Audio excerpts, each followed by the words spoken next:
Welcome to the Franchise Woman podcast, where passion and purpose collide, profits are made, and relationships forged.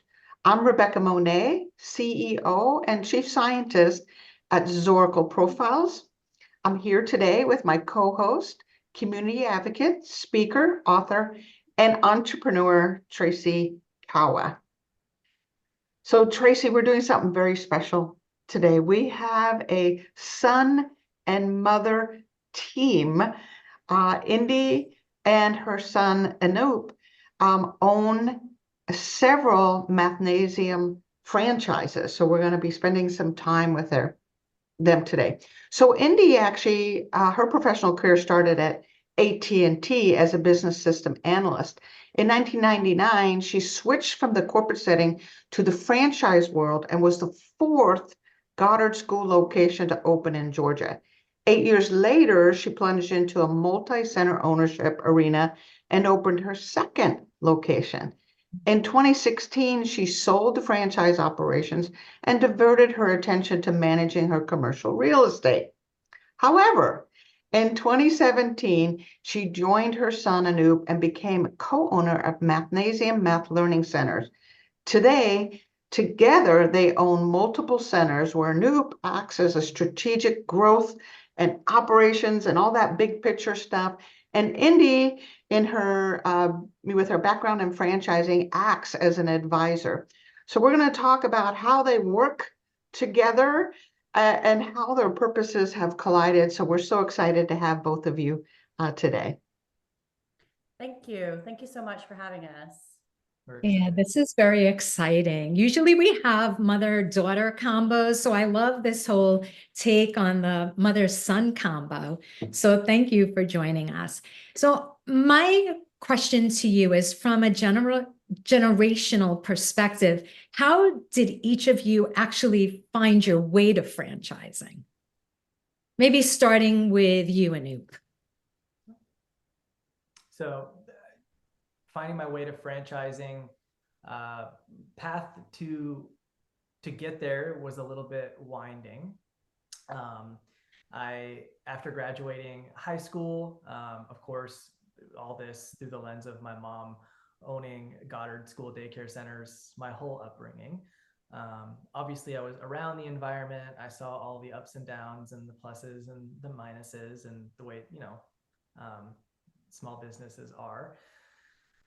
After graduating high school, my mom sat me down. She asked me, hey, would you be interested in any capacity operating, working with, owning, transitioning into Goddard School? And I gave her a very honest answer of absolutely not. And over my dead body, do I want to be working with children? And it was obviously very ironic that those are almost the exact words that came out of my mouth. Ended up going to university in Canada for 2 years, study a variety of sciences, ultimately wanting to go into ocean sciences and catch sharks and do all that fun stuff. And realized halfway through my second year that the classroom environment was just not doing it for me personally, and I didn't see, more importantly, a meaningful career path out of it. And that's very important to me. Growing up as in a family of small business, I saw how important hard work was and where hard work could get you. And I didn't feel inspired, or I didn't feel like I was putting in the necessary work to really reap the career that I would have wanted. And so I dropped out of school to pursue a career in the trades. I went to trade school and got various certifications in welding, went and worked in a steel shop for a few years, more like a year and a half. And at which point, about, at the year and a half point, I came home. I was living here at my mom's house, and my mom was reading a franchise magazine. And point of conversation, she was like, hey, education is still a really good industry. All the education brands are, they're faring very well. There's purpose behind it. It's just interesting that, she said that I chose an education, a field as a passion that ended up being such a successful, franchise. And I was like, I was listening to a radio bit on the way home about learning centers, particularly Russian School of Math. And I said, I could probably, run a learning center if it's that good of a business. And she looked at me and she was like, you probably could run a franchise. And so we reflected on a couple different education brands and kind of recalled that my sister and I both attended Mathnasium Learning Center in Johns Creek, Georgia, between my year, 4th and 6th grade. So for 2 years, we were students there. And that was the only supplemental education experience I had that I actually enjoyed. And so that was like the genesis for my mom said, you know what, if you're interested, call up Mr. Chris, the owner of the center that I attended as a kid. He still owned his and multiple other centers. So I called him up. I said, Mr. Chris, this is Anup. I don't know if you remember me. And he goes, I remember you.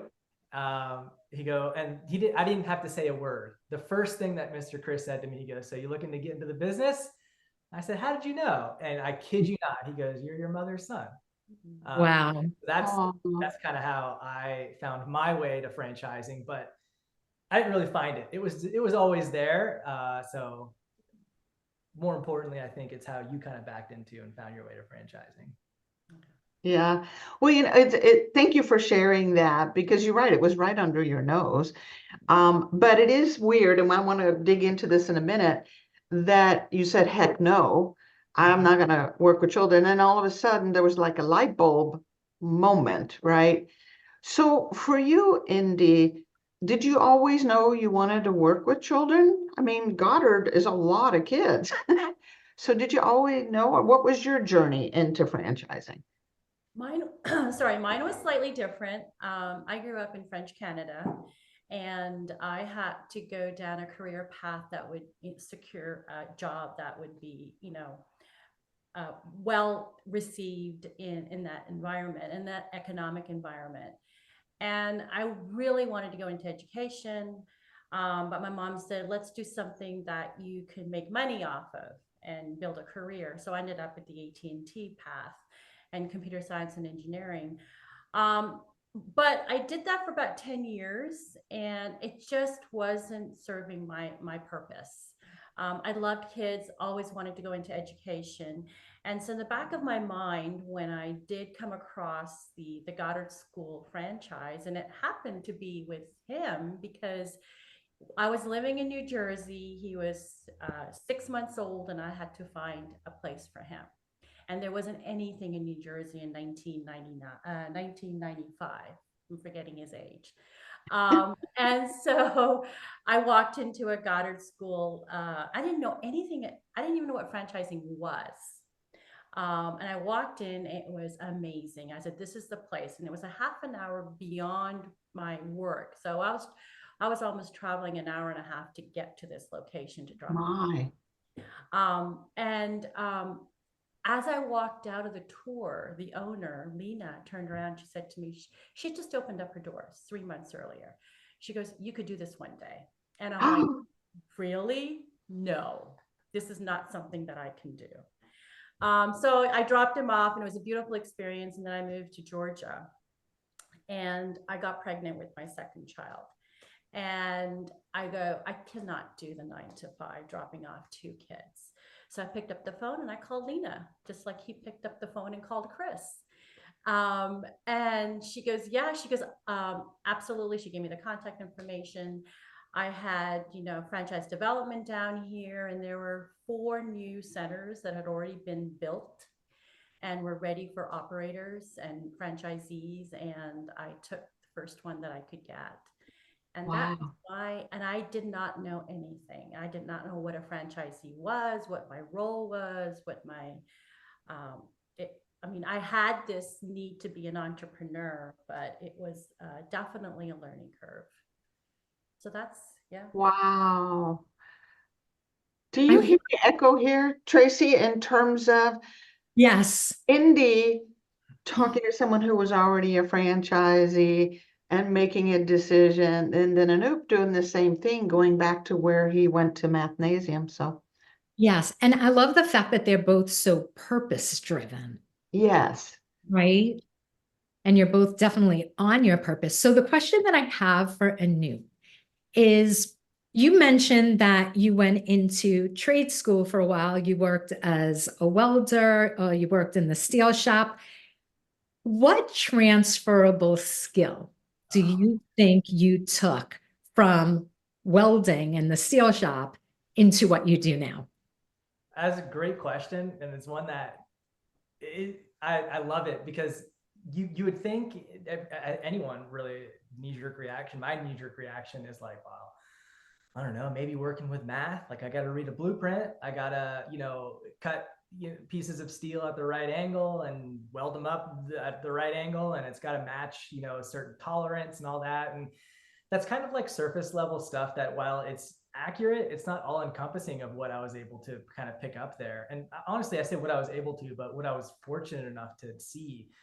I am fortunate enough, some people, employees, colleagues, just friends of mine that I talked to, not everyone has been fortunate to have the same experiences that I had. And one of the ones I'm most grateful for is I've only ever had exceptional bosses or leaders. And that's one of like the huge things that I took away from the steel shop is my direct supervisor, my boss there, Jordan. He is to this day just an amazing leader. He's the kind of guy where the kind of person where you ask a leader a question, or you bring up a point, or you really start any kind of conversation with them, and rather than waiting for you to finish so they can blurt out a response as quick as possible that's in line with whatever the company's been doing for however many years before you raise that point, he took time to listen and digest. And it was the first time in my life I ever heard from a leader, "That's a good point. Thank you," with no real response or resolution in the moment. And I was honestly the first couple times left like, and then a subsequent meeting where he would bring up the point and either validate or tell me, kind of just bring our interactions back to the point that I raised. It's an amazing leadership quality that even to this day, I cannot execute as well as he can, but I enjoy that because it gives me something still to strive towards. So the leadership skills at that company were so undervalued. Like he has since that company has exploded. Huge transferable skill that I picked up from that job. Nice. Wow. And he's a great Wow. leader, by the way. I'll just tap into that. What was that? I said he's a great leader, by the way. I'll just tap into that. It sounds like it. If you're emulating Jordan in your company now, you are probably a phenomenal leader. Anup, that's amazing. Towards it.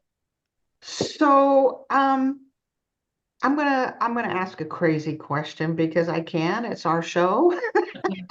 Well, hold on to your chair. Buckle in. Buckle in, yeah. So now that you're working together, you brought your mom into the business, and tell me what drives you nuts about one another. How is that working?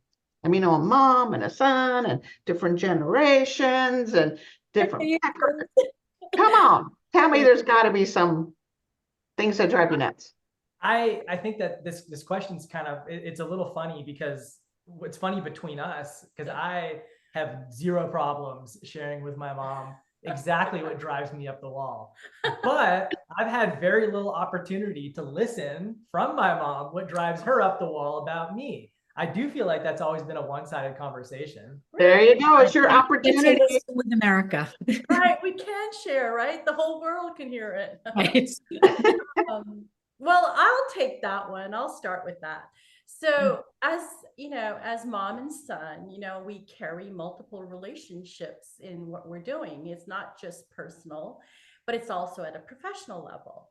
And for me, that was really, really hard to separate. Like I can tell you many times we'd be out for dinner and I'd want to talk about work and he'd say, "No, we're out for dinner." And he would draw me back into what we were doing. But there's one story that I always love to share because that was monumental in my head, that I needed to switch my focus. And essentially we were 3 months into our first location back in 2017. And I'll share with you, we signed our franchise agreement when he was 21.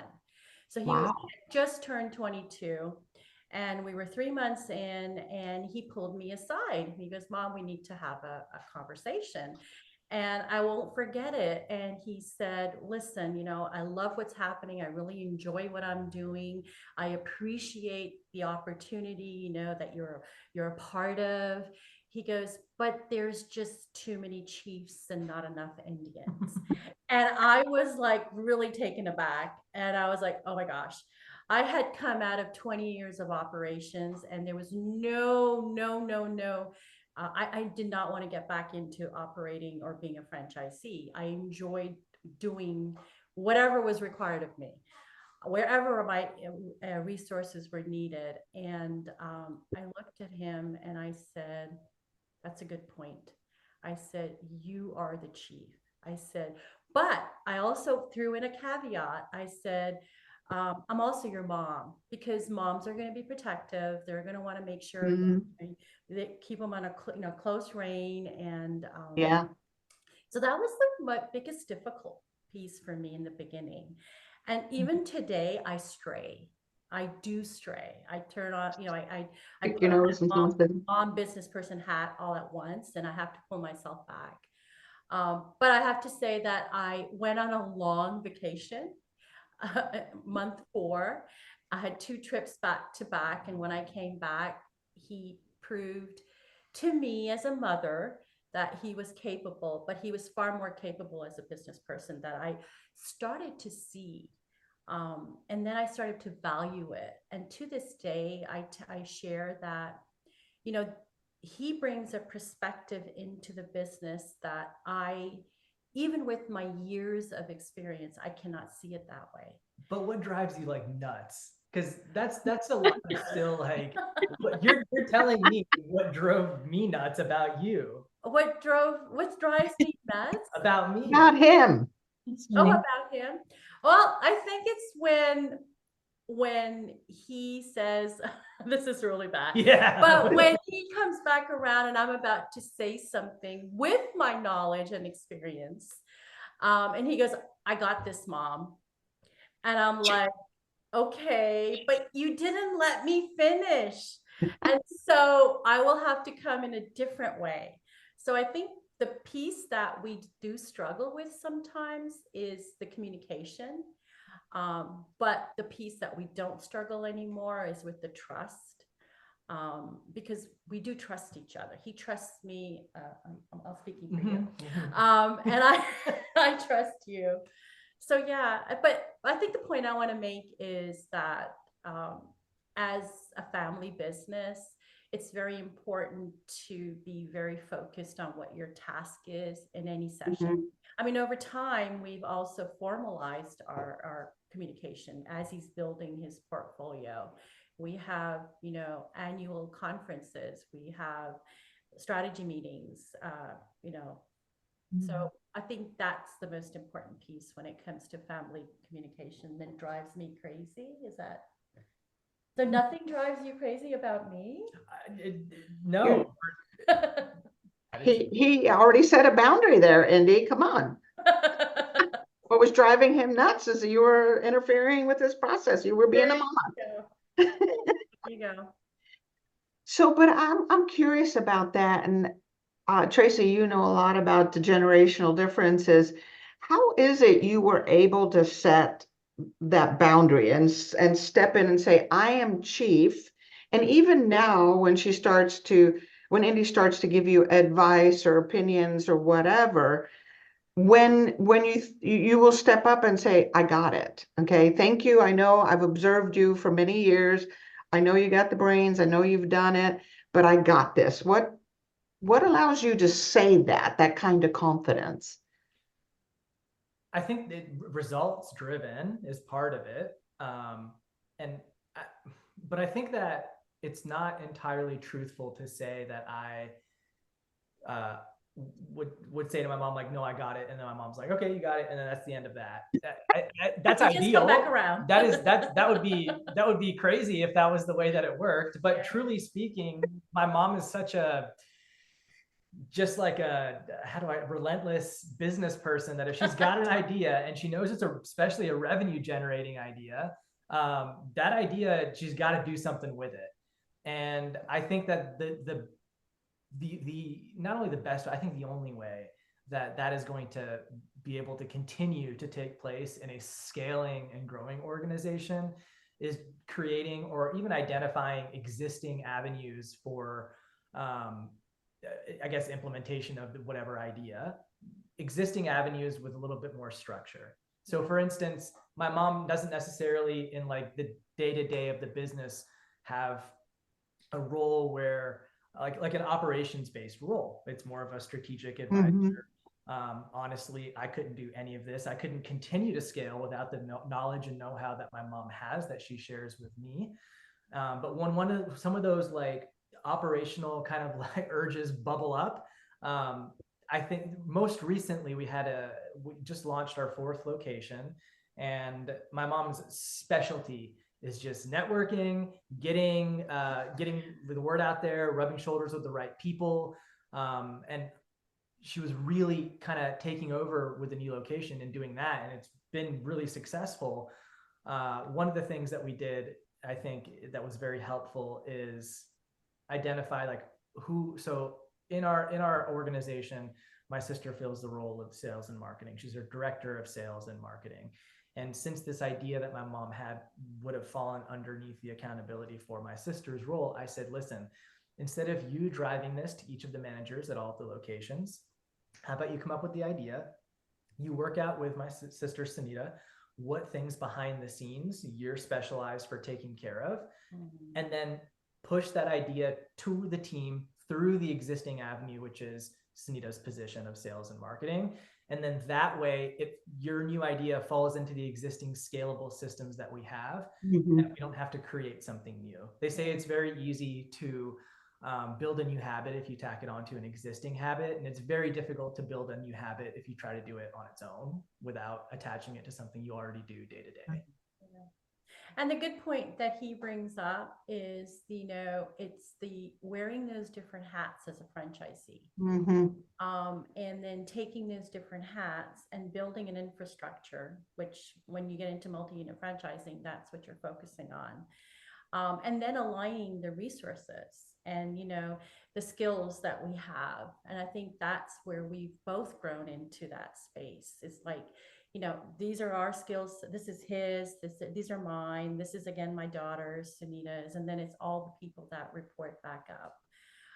So being able to do that and streamline that, I think that's not a one and done. That's a journey. It takes, every time you're building something or you're coming to a point of where you have to make a decision or it's an opportunity, then you're putting the pieces of that puzzle together. And I think we do that when I have to play that strategic advisor role. And by the way, they're formal and they're informal. And if 48 hours go by and we don't connect, and it's like, okay, we will. It's not that if we don't, we will connect. It's identifying, having that sounding board, because franchising is very lonely. Unless you're, have a relationship with your co-franchisees in neighboring territories, or you're part of an association. But to be able to have that, when I was doing the Goddard schools, I didn't have that. So that's the value that I feel strongly about, that we bring together, because our purpose is aligned, like you said, and our passions aligned. So that's something that if, franchisees have an opportunity to reach out and get a relationship, or, an opportunity to have someone be a sounding board, I think that's just a great asset, great value. That's amazing. That's a blessing to be able to work with your family, have a unified interest, go the same direction, even if the route to get there isn't always agreed upon immediately. There's still that communication, it sounds like, between not only the two of you, but the three of you. Yeah. And it also boils down to respect, and it's respecting someone's opinion on something. I think that's very important. For sure, Yeah. for sure. So I love this story and how you've been able to work out this dance, and you worked it out really early. Within those first 3 months, you worked out this dance. The picture I got was of a motorcyclist with a sidecar. Have you ever seen those motorcycles with the sidecar? Where one is driving, we both know where we're going. The sidecar is saying there's something coming up on the right. You're going to need to turn left, whatever. There's this simpatico that's going on, but we're clear that there's a structure and there's a role and there's a lane that each of us are in, so to speak. So I want to go back a little bit because some of the overlap I'm seeing is the mission around kids. Indy, for you, you knew that at a very young age, but you were directed a different way by your mom. Indy, I mean, Anu, tell me when you realized children really were your passion or your purpose. At what point did the switch happen? Because you didn't think that's what you wanted to do when you had the opportunity to go and got her. But once we saw Mathnasium, something flipped. At what point did that flip? And it wasn't such a immediate kind of flip like that. Between that statement of, oh, I'll never work with kids, to Mathnasium franchisee, I did have a different job before welding, where I worked here and there with the local city municipality parks and recreation, where I worked at and then ran a day camp, a sports camp, and then started coaching sports, various sports for children. And it's just so much fun. It wasn't something that was intentional. Honestly, I went to the guy who ran the parks department. Was like, "You have a landscaping job, right? Because I want to sweat. I want to work." Yeah. And he was like, "I do, but you don't want that." And I was like, "Oh, I do." He's like, "No, you don't." So he kind of steered me in this direction, and it was really like a more of a slow burn of like, yeah, these kids are crazy, but they're the families on the whole, like the dynamic of everyone starts off there. I think the realization really kind of clicked somewhere between the parks and recreation job and then the beginning of Mathnasium. It started to really click for me that all of us, even me, like my opportunities that I have today started when I was a child. And Mhm. one of those opportunities was experiencing Mathnasium. And I think through gratitude and realizing how good I have it and how much opportunity I have, really made me realize that with working with kids, whether you know it or not, if you're a good human being, if you're kind to these kids, if you really give them what they need in the way of developing and growing, you're providing them with countless opportunities for their future Yeah. that you don't even know exist today. They don't know exist. Their parents don't know that it exists, but it's Mhm. coming and it's out there. And that realization really made me grateful that I'm a part of Mathnasium. That's so important to Mathnasium's the brand or the mission to change lives through math. We're not teaching math to students so they can do Mhm. well in math. We're teaching students, kids, life skills just through the medium of math. And realizing that has really helped me understand that education and working So with children, important. it truly is a passion of mine. And it's made scaling and putting into, we are all aware of what it takes to be an entrepreneur at any level. It'll test you emotionally, psychologically, sometimes physically, sleep deprivation and whatever else, but it tests you. And I don't think anyone's going to survive in any industry that they go into when it comes to running their own business, if they have a level of passion, which I know you guys have uncovered time and time Mhm. again. And this is the reason why I'm in Mathnasium, and nothing against a sandwich franchise. I'm sure, Right. There's different passions for different people, but I can't be passionate about building a sandwich the same way that I can be passionate about changing a kid's life and providing Yeah. opportunity down the road. Yeah, we have a family saying, and it carried on from the Goddard days to the Mathnasium days now, is our work is our happy place. And Aw. and we use that and we practice it. It was in our culture. And if we ever found ourselves as entrepreneurs, as franchisees, where we're not quite in the right mindset, we chose not to enter the building and bring someone else to step in. But it's our happy place. When we see those eyes light up, that was my success at Goddard. The kids danced out of the building. That was a good day. Each and every one of them did. And that was our, we talk about KPIs. That was my KPI back then. That's a good one. I like that one. Oh yeah. And mind you, we had with it, you have the struggles of operations and stuff. And when I am on site at Mathnasium and I see the buzz, like every now and then I'll step into one of the locations.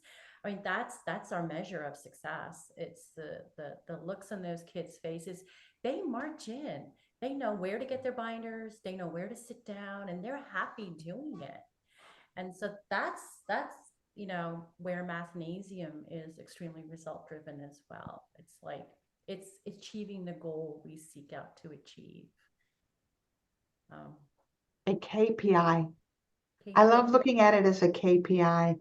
My work is our happy place. Our work is our happy place.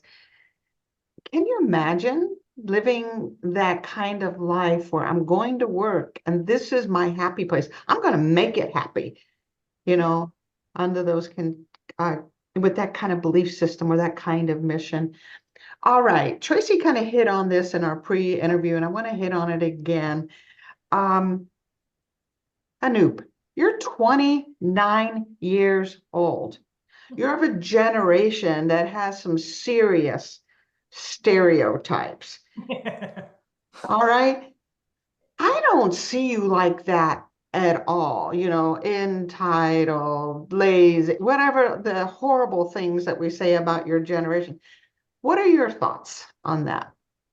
Well, I'm not all of those, but definitely guilty of just a few. Lazy is one of the biggest ones, and we can definitely flip that to the other side of the same coin, which is we're going to follow the path of least resistance. And for me, like if the end goal is to take the opportunity that I've been given, not squander it, but build on it and build something generational, then obviously my path of least resistance is to build on what my mom pursued. And that, I think that to go back to how I ended up working with children, that was a little bit of the natural path. And I kind of backed my way into figuring out that this is such a passion of mine. And I think that's okay. I think that if I was pretty honest with Mathnasium corporate when I went in for our discovery day about not wanting to work with kids, it might have been a different outcome. But kind of like an element of faking it till you make it and really realizing that I landed in the exact right spot for me is incredible. And then about the stereotypes that millennials have. I mean, yeah, you're right. Some of them are pretty terrible. Like being, I guess, lazy or entitled, and we're a coddled generation who doesn't know what hardship is like, and things like that. I think that what I've experienced and what I've found by just living my life and meeting people that I didn't think I would meet through different avenues. All my friends, we all either come from family businesses, currently work in family businesses, or starting a family business. That's my circle of friends that I've found through the years. We're all millennials, and we all kind of share a common thread of those stereotypes are not me.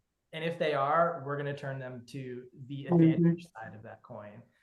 And I think the same thing applies to the generation that's coming after my generation, Generation Z. I briefly spoke on a panel at the IFA annual convention about how to hire and retain Gen Z employees. And Mhm. It was something that I didn't realize I was doing. It's just what the business calls for. I need to hire some high schoolers sometimes who need to be instructors at Mathnasium, and they so happen to be Gen Z. I never thought of it as I'm hiring and retaining a generation that comes with so much baggage or so many labels. I didn't think about it that way until I was asked to speak on this panel. And then I look back and I realized, like, oh my God, all these labels that people feel exist, maybe they do exist, but how have we used them to our advantage? And I think that, you know, Mhm. the common thread again with Gen Z is they want to break that mold. No one likes a label they feel, number one, doesn't fit them, especially if it's a negative Mhm. label. And they're going to do everything in their power and take every opportunity that they have, provided they're given the opportunity, to break out of that mold. So giving the opportunity, praising triumphs, yeah, that's the right word. Praising that and focusing on that, and not saying, oh, woe is me, this is difficult, but instead, holy cow, that was difficult and we came out on the other side, we're going to celebrate it. Yeah. Wow. That's Nice. great insight, right? Fabulous. Amazing insight. So I have a last burning question for you, Indi. Okay. So in our pre-conversation, before the podcast started, so Rebecca made a comment that really caught my attention, and you seem like an extremely wise woman, and I would love to hear your input.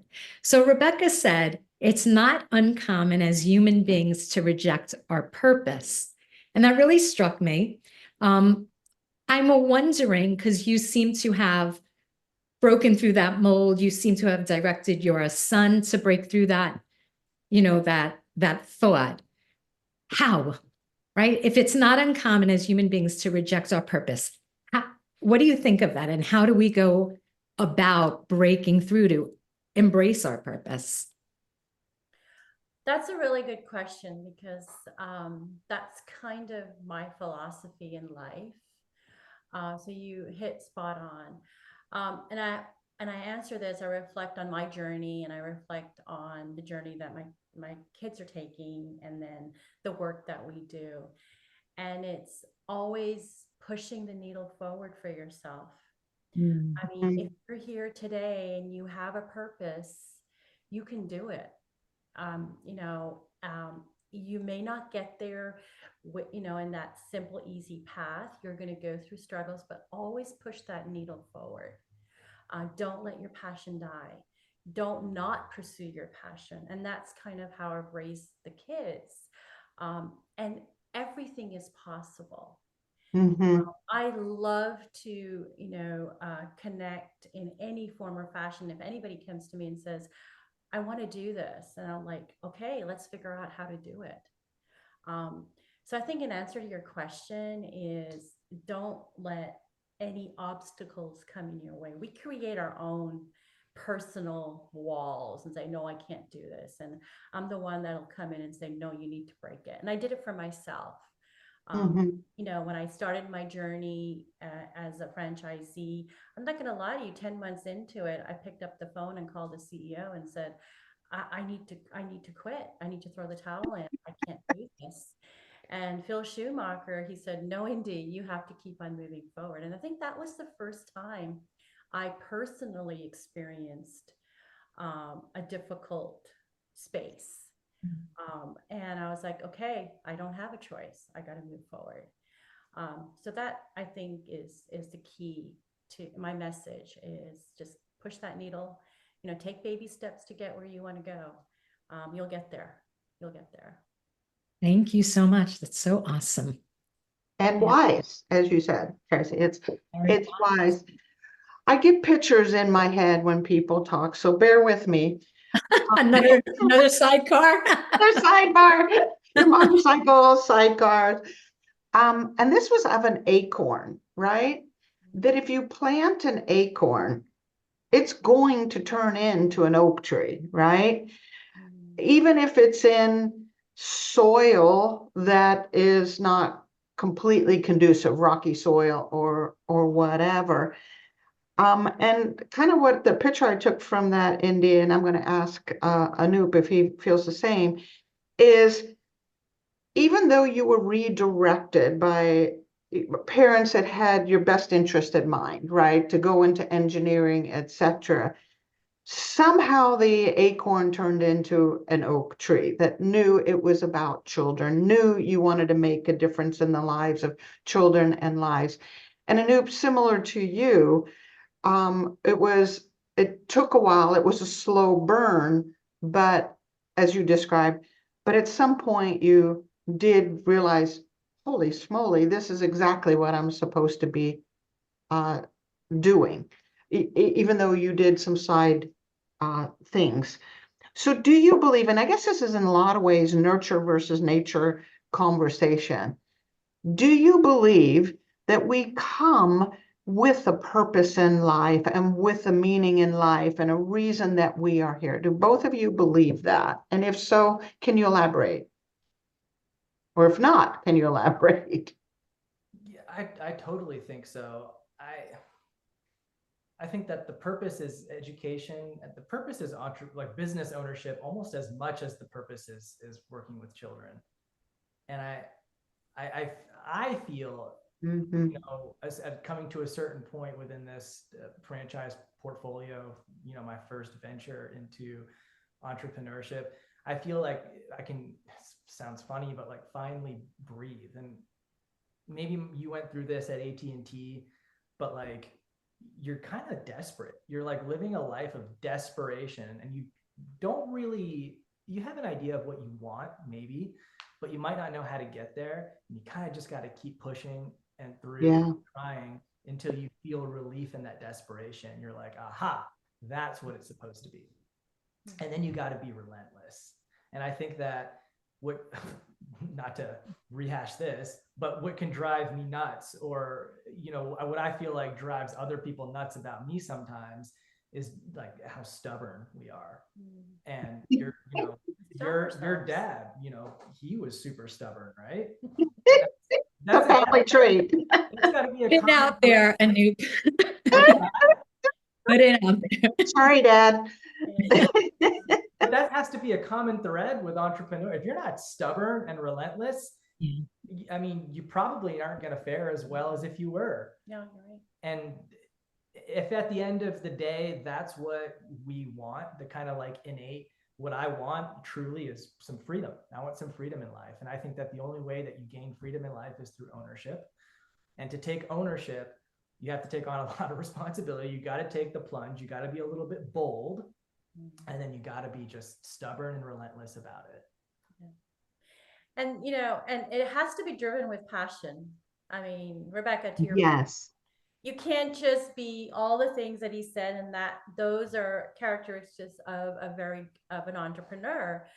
But if I had to reflect on the passion that I had, and whether it was nature versus nurture, I honestly think from the day I was born, I was an educator.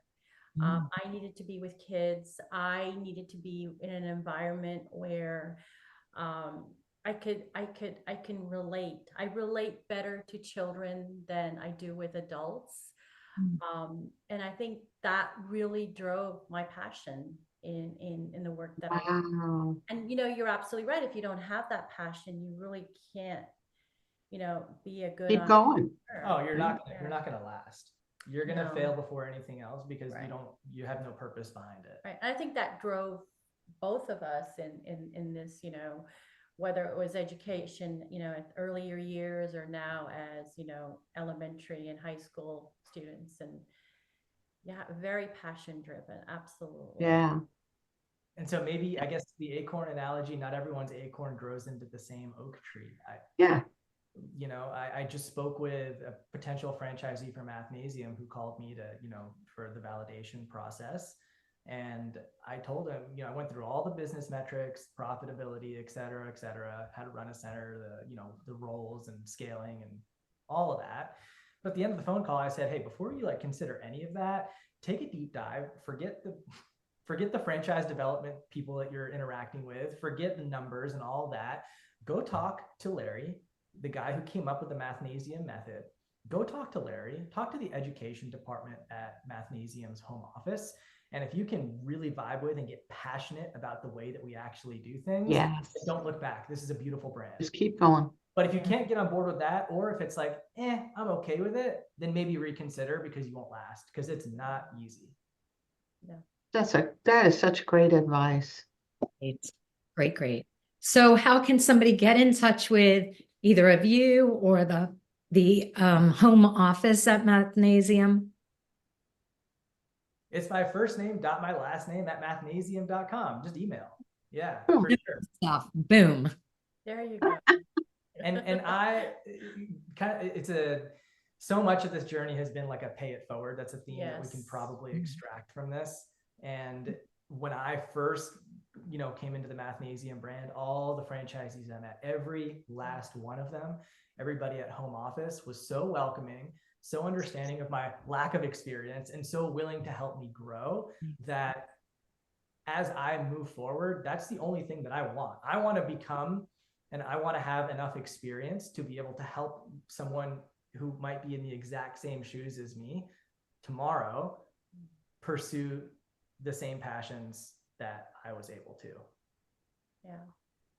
It's a beautiful legacy, Indi, that you built here. Even though it's two different franchise concepts, both just incredible concepts, both focused on the family and on children. You've left a beautiful legacy. I'm looking forward, Anup, to see if that legacy goes to the next generation, and if you raise entrepreneurial minded little ones.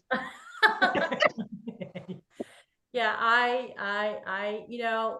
if I have to reflect on what you just said and what, I had a lot of people along the way help me through the journey. But I never envisioned this, and this is just a gift.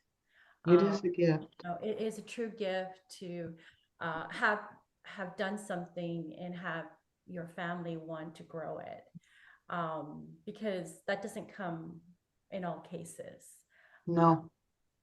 And and the relationship we've built, and I know we talked about the pain points, but the relationship we've built, and then the relationship that Anup is building with his sister to help her also become, a bigger part of this. To me, that's priceless. I've done the work that I needed to do. I can retire soon. And I'm absolutely very, very proud of them. And yes. You're gonna make me cry. No, it is a gift. It is. But this is so beautiful. You have no idea the story you're telling, and in another 20 years, what's going to happen with your sister, and the trickle down effect that it's having, not just on other families, but on your own family. A beautiful story. So guys, we are actually over time. Thank you for being flexible with your time today. Tracy, I'm going to punt it over to you, as I always do, because you are the world's best at wrapping things up. What are your thoughts? Well, thank you for that. But for me, there were so many takeaways today, like everything from building a new habit, tack it onto an existing habit, consistently moving the needle forward. But I think the biggest takeaway for me, and having in my own background built a family business, was something that you were each talking about, where really everything is built on mutual support and respect. So knowing your own roles, focusing on your own tasks, and being there to support each other. I think the two of you do that absolutely beautifully. I have absolutely loved this interview. I'm so glad that we waited for the two of you to be together. Yes. And to interview both of you at the same time. This really has been one of my favorite podcasts, and thank you so much. I think you guys are an amazing team, and maybe one day we'll have your daughter on the show as well. Looking forward to that. That would be fabulous. So before we close out, I want to reframe something. Both of you used the word stubborn, and that this is a family trait. I think you should reframe it and call it willfully determined. I love it. Fully determined family. I can We'll work with fully determined we're going to make this happen. Kind of thing. That's So thank you for being here, both of you. And thank you to those that have been listening in. Make sure to comment, like, and share Indi and Anup's interview. And we'll see you next week, another episode of the Franchise Woman podcast, where passion and purpose collide, profits are made, and relationships forged. Bye. Thank you. you.